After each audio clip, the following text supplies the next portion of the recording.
રાજ્યમાં ખરીફની વાવણી શરૂ થઈ, પરંતુ ખેડૂતો પર મોંઘવારીનો નવો કોયડો વિંજાયો છે। મગફળીના 20 કિલોના બિયારણની બેગમાં 500 થી 600 રૂપિયાનો તોતિંગ વધારો થયો। મકાઈ, બાજરી અને રાયડા સહિતના અન્ય બિયારણમાં પણ 200 થી 300 રૂપિયાનો વધારો થયો, જેના કારણે પ્રતિ વીઘા દીઠ ખેતીનો ખર્ચ 30 થી 35 હજારથી વધીને 50 થી 55 હજાર રૂપિયા સુધી પહોંચી ગયો છે। એટલે કે 15 થી 20 હજાર રૂપિયાનો વીઘા દીઠ ખર્ચ વધી ગયો।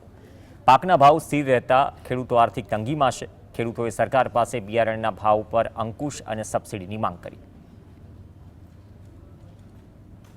ખાતર અને દવાના બિયારણ લેવા જઈએ છીએ ત્યારે બિયારણની અંદર બહુ મોટા પાયે ભાવમાં વધારો થયો છે। એમાં મફરીમાં કે જો મકાઈ, રાયડાના બિયારણ લેવા જઈએ તો ભાવ બહુ 800થી લઈ અને 500 રૂપિયાના બિયારણમાં ભાવમાં વધારો થયો છે, જે ગુજરાતના ખેડૂતોનું પોસાય તેમ નથી। અને કૃષિ મંત્રી આપણા ગુજરાતના જો આ ભાવમાં અંકુશ લાવે તો બહુ સારી બાબત છે।